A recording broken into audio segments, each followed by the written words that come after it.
In Belarus, there is a handful of ethnographic cities and villages that embrace the spirit of the bygone days. There, you can see traditional Belarusian crafts and items of everyday life in the past. I still remember such items from my childhood living with my grandma. Now, they are considered a part of culture, rare to find. This village includes a range of old wooden houses with the exhibitions of a particular craft. Each house portrays the items made of those materials and instruments used for that, with the possibility to buy something from the craftsman.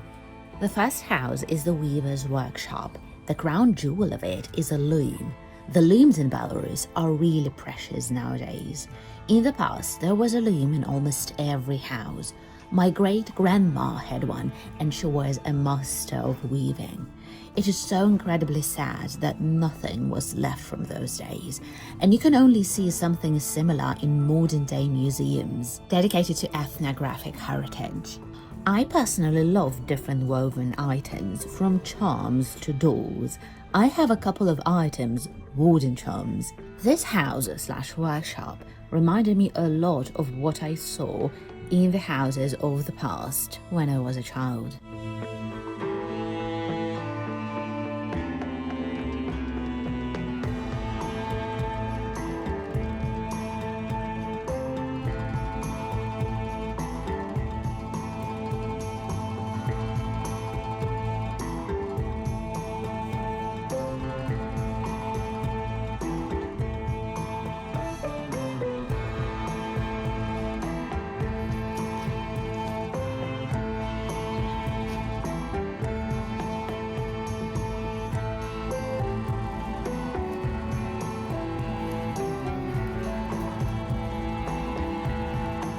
The next house is the potter's workshop. Now this usually is extremely alluring, just looking at those cute pots and some symbolic plates with funny sayings that can be heard till these days. And hundreds of items you can use nowadays that give you that cozy feeling. Pottery wasn't so widespread in my region, but some parts of Belarus are the cradle of Belarusian pottery.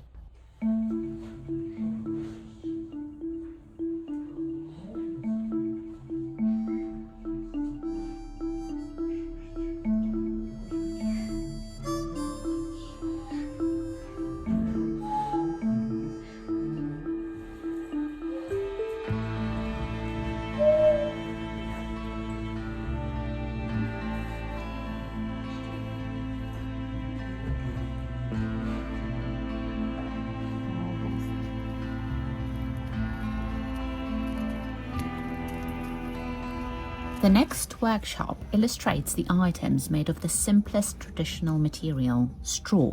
I always Google anything made of straw and marvel at the talented masters, but I'm not a big fan of straw items, though they look quite cute.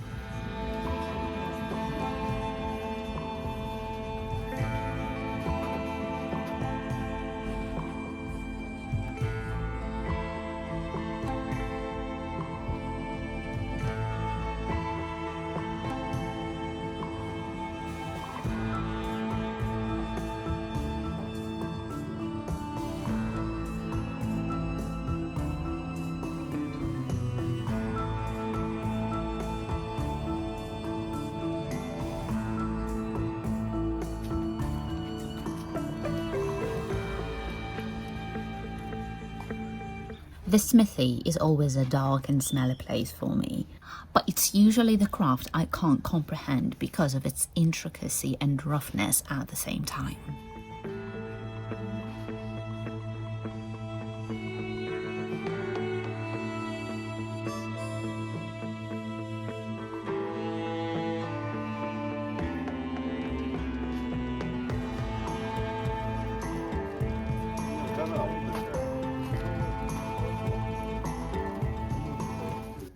I appreciate a good carpenter.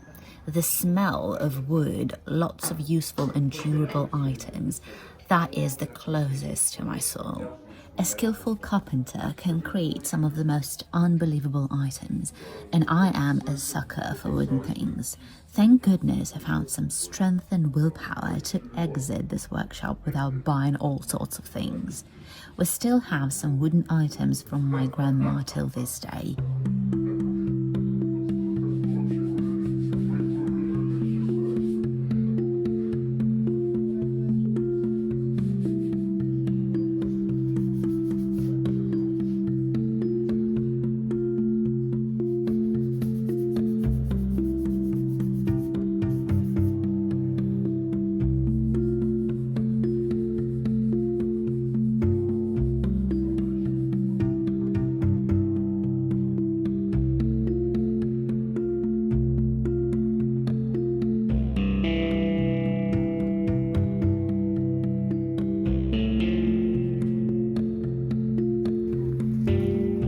And then I got familiar with the masters of candles, soaps, different souvenirs. I love the smells most of all, but I generally love buying things that last longer than a bar of soap.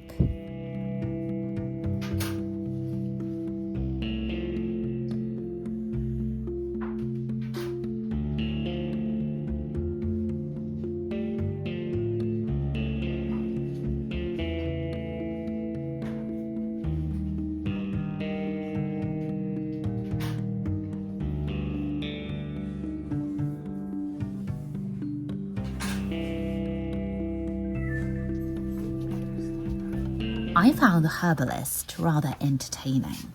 There are so many herbs we can use that literally grow all around the area we live.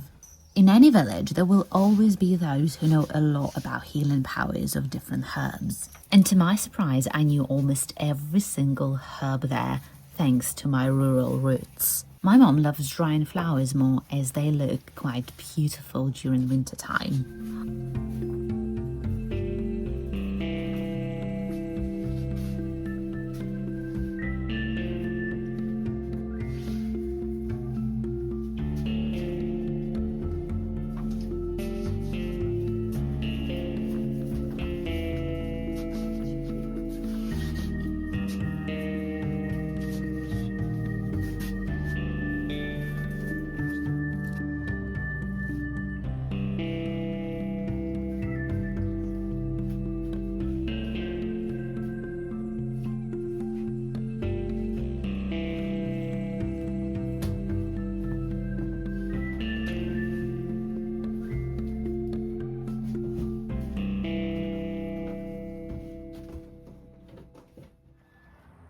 Ironically, the last place in this village is the alcohol shop, where you can buy it for a taste. I hate any type of alcohol, but since it's part of our culture, I wanted to see the way it is produced.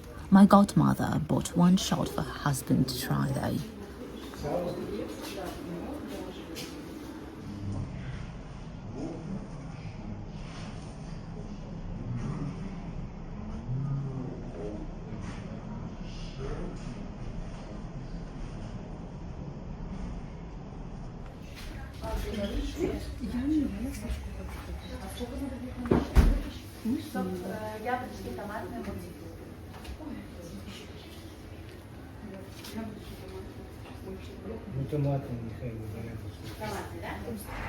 This village is situated in the vicinity of the city of Mogilev, right next to one of the major memorials in Belarus, the Buinichi Field, which was the site of fierce fighting in 1941. There are a lot of memorials in Belarus.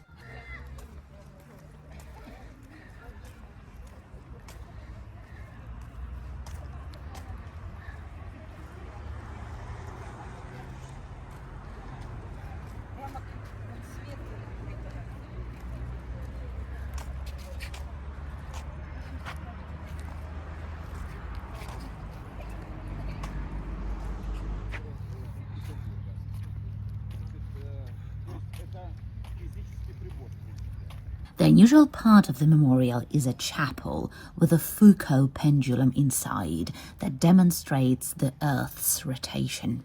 Thank you so much for watching and for staying with me for the duration of this trip.